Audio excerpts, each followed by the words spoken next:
నమస్తే న్యూస్ 24 తెలుగుకు స్వాగతం. నా పేరు యామిని. ముందుగా వార్తల్లోని ముఖ్యాంశాలు ఇప్పుడు చూద్దాం. తిరుపతి లడ్డు ప్రసాదంలో జంతువుల కొవ్వు కలిసిందని ముఖ్యమంత్రి చంద్రబాబు నాయుడు, ఉప ముఖ్యమంత్రి పవన్ కళ్యాణ్, కూటమి నాయకులు చేసిన విష ప్రచారాలు అవాస్తవమని సిబిఐ ఎంక్వైరీ అనంతరం సుప్రీంకోర్టు ధృవీకరించడం శుభపరిణామమని సత్తెనపల్లి వైసీపీ ఇన్ఛార్జ్ గజ్జల సుధీర్ భార్గవరెడ్డి అన్నారు. సత్తెనపల్లి పట్టణంలోని రైల్వే స్టేషన్ వద్ద శ్రీ వెంకటేశ్వర స్వామి వారి ఆలయంలో ఆయన ప్రత్యేక పూజలు చేశారు. అనంతరం సుధీర్ భార్గవరెడ్డి మాట్లాడుతూ, రాష్ట్రంలో చంద్రబాబు తిరుమల వెంకన్న స్వామి లడ్డూ ప్రసాదంని అడ్డుపెట్టుకొని రాజకీయం చేస్తున్నారని, జంతువుల కొవ్వుల్ని తిరుపతి ప్రసాదంలో కలిపారంటూ దుష్ప్రచారానికి పాల్పడ్డారన్నారు. రాష్ట్ర ప్రజలు కూటమి ప్రభుత్వం చేస్తున్న అసత్య ప్రచారాలను నమ్మవద్దని, వైసీపీ పార్టీ ఎప్పుడూ ప్రజాశ్రేయస్సు కొరకే కట్టుబడి ఉంటుందని అన్నారు. అంటే మన రాష్ట్రమే కాదు, మన దేశం మొత్తం కొలుస్తారు. ఆయన్ని హిందూ మతంలో ఉన్న ప్రతి ఒక్కరు ఆయన్ని పూజిస్తారు.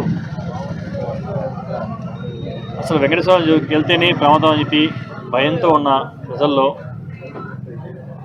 దానికి ఆయన ప్రసాదాన్ని ఆయన ప్రసాదం మీద ఒక ముద్ర వేసి అందులో కల్తీ ఉందని చెప్పారంటే అసలు ఎంత తెగించినట్టు. అది ఒక మన రాష్ట్రం కాదు, మన దేశం మొత్తంలో తిరుపతి ప్రసాదం అంటే చాలా వాల్యూ ఇస్తారు. దాన్ని చాలా అంటే ఒకళ్ళు తిరుపతికి వెళ్ళి వచ్చారంటేనే ఆ ప్రసాదాన్ని మనం తింటాగా అందరూ కొంచెం చూస్తాం. అలాంటి ప్రసాదంలో జంతువు పువ్వు కలిసిందని చెప్పి అంత ఈజీగా ఎలా చెప్పగలిగారు? దానికి మీడియా ఉపయోగించారు. మన ఇప్పుడు సీఎం చంద్రబాబు గారితో పాటు డిప్యూటీ సీఎం పవన్ కళ్యాణ్ గారు మరియు వారి కూటమి ప్రభుత్వంలో ఉన్న నాయకులందరూ దానికి ఉద్దాసపలికి అందరూ పదే పదే జంతుకు అని సుమారు వేల సార్లు అని దాన్ని అపవిత్రం చేశారు. ఈరోజు వాళ్ళు చేసిన దానికి మన రాష్ట్రంలో ప్రజలకు ఎవరికి ఎటువంటి నష్టం జరగకూడదు, అందరూ సంతోషంగా ఉండాలని ఈరోజు మళ్ళీ వెంకటేశ్వర అది తేలింది కాబట్టి, కాదు లేదని చిట్టి ఇచ్చింది కాబట్టి, సుప్రీంకోర్టు ఆదేశాల మేరకు సిబిఐ కూడా చిట్టి ఇచ్చింది కాబట్టి, క్లీన్ చిట్ ఇచ్చింది కాబట్టి ఈరోజు దానివల్ల ప్రజలు ఎవరికి నష్టం జరగకూడదని చెప్పి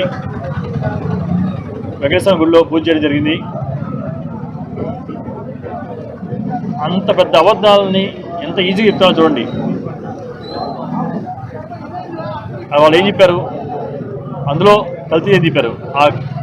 ఇప్పుడు అసలు ఆ కమిటీ ఇచ్చిన దాంట్లో కనీసం వాళ్ళు ఫైనల్గా ఇచ్చిన దాంట్లో కూడా జంతువు కొవ్వు రాయలేదు. అంటే వాళ్ళు ఇచ్చిన దాంట్లోనే పవన్ కళ్యాణ్ గారు అయితే ఇంకో మెట్టెక్కి మెట్ల పూజ చేశారు, మెట్లు కడిగారు. దాన్ని మీడియాలో వేలసార్లు చూపించారు. అంటే అట్లా చూపించి అబద్ధాన్ని నిజం చేద్దామని. ఈరోజు అది రుజువైంది. దేవుడు ఉన్నాడు. ఇలాంటి అబద్ధాలు ఎన్నో కాలం నడవు, నిజాలు ఎప్పటికైనా బయటకు వస్తాయి. ఆ ముద్రని ఇది చేసింది వైవి సుబ్బారెడ్డి గారు, అదే కరుణాకర్ రెడ్డి గారు అని చెప్పి వాళ్ళ మీద వేశారు. ఇది కోర్టులో వేసింది, కోర్టుకి తీసుకెళ్ళింది వైవి సుబ్బారెడ్డి గారు. నిజంగా తప్పు చేస్తుంటే వాళ్ళు కోర్టుకి వెళ్ళేవాళ్ళ, వాళ్ళ కేసు వేసేవాళ్ళ? మనకి వైవి సుబ్బారెడ్డి గారి గురించి తెలుసు. ఆయన తిరగని దేవాలయం లేదు. ఆయన భక్తి గురించి జనాలందరూ తెలుసు.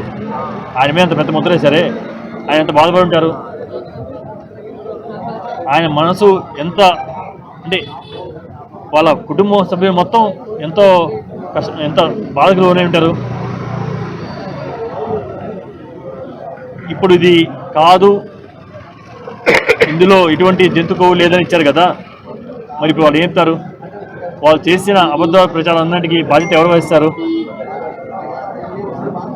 మళ్ళీ వాళ్ళే ప్రింట్ మీడియా ముందు చెప్తారా? వాళ్ళు చేసిన తప్పని ఒప్పుకుంటారా?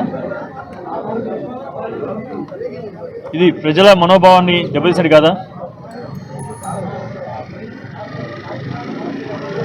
మన దేశంలోనే ఒక పెద్ద ముద్ర వేశారే, ఇంత నాకు తెలిసి దేశంలో ఇంతగా ఎవరు తెగించుండరు, ఏ పార్టీ ఇంతగా తెగించుండదు.